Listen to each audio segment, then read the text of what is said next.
বিচারপতি সৌমেন সেন তিনি সরে দাঁড়ালেন শিক্ষা সংক্রান্ত সমস্ত মামলা থেকে। আপনারা জানেন শিক্ষার ক্ষেত্রে দুই বিচারপতির কি সংঘাত হয়েছিল, দুই বিচারপতির সংঘাতের মধ্যেই মুখ খুললেন বিচারপতি সেন। শ্রাবন্তী আমার সহকর্মী আরো বলতে পারবে। শ্রাবন্তী, দেখো, যেদিনকে প্রথম বিস্ফোরক হয়েছিলেন বিচারপতি অভিজিৎ গঙ্গোপাধ্যায় এবং দুই বিচারপতির যে লড়াই সামনে এসেছিল, সেদিনই প্রধান বিচারপতি সমস্ত শিক্ষা সংক্রান্ত মামলার ডিটারমিনেশন সরিয়ে দেন বিচারপতি সৌমেন সেনের এজলাস থেকে। শুধুমাত্র একটি মামলা, উচ্চ প্রাথমিকের নিয়োগ মামলা, তিনি পাটহাট করে রেখেছিলেন এবং আইন অনুযায়ী যিনি হাফ শুনে থাকেন সেই মামলা তার ঘরেই শোনা থাকে।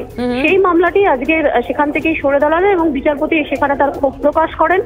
তিনি বিচারপতি অভিজিৎ গঙ্গোপাধ্যায়ের নাম করেননি, তিনি শুধু বলেছেন যে বিভিন্ন লোকজন বিভিন্ন কথা বলতে পারে, প্রেস মিডিয়ার সামনে কথা বলতে পারে, কিন্তু একজন বিচারপতি শুধুমাত্র অধিকার দেওয়ার ক্ষমতাই থাকে।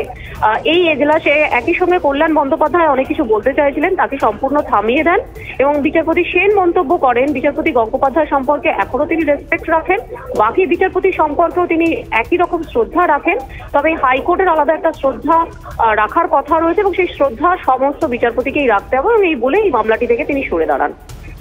শ্রাবন্তী, আমার সঙ্গে থাকো। বিচারপতি সেন বলেছেন এনাফ ইজ এনাফ, তার মানে বিচারপতি গঙ্গোপাধ্যায়ের করা মন্তব্যের প্রেক্ষিতেই তিনি এই সিদ্ধান্ত নিলেন, সরে দাঁড়ানোর সিদ্ধান্ত তা নিশ্চিত। তবে এই যে সংঘাত দুই বিচারপতির মধ্যে, এই নিয়ে প্রথমবার মুখ খুললেন হাইকোর্টের প্রধান বিচারপতি।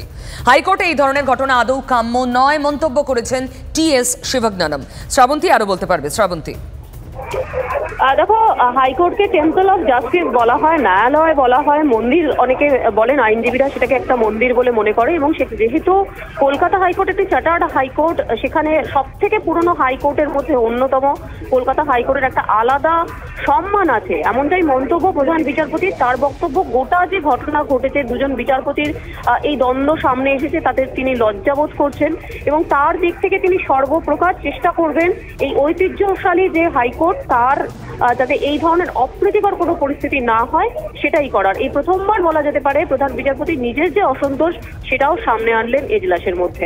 শ্রাবন্তী, অনেক ধন্যবাদ। যেদিন এই সংঘাতের ঘটনা প্রথম হলো, দুপুর দুটোর বিতর্কেই আমরা সকলেই বলেছিলাম আদালতে যা হচ্ছে সেটা জনমানসে প্রভাব পড়তে পারে, তার কোনো নেগেটিভ ইফেক্ট হতে পারে। আজ প্রধান বিচারপতিও আদালতে সেই একই কথা বললেন এবং ঘটনার নিন্দা করলেন। ধন্যবাদ শ্রাবন্তী।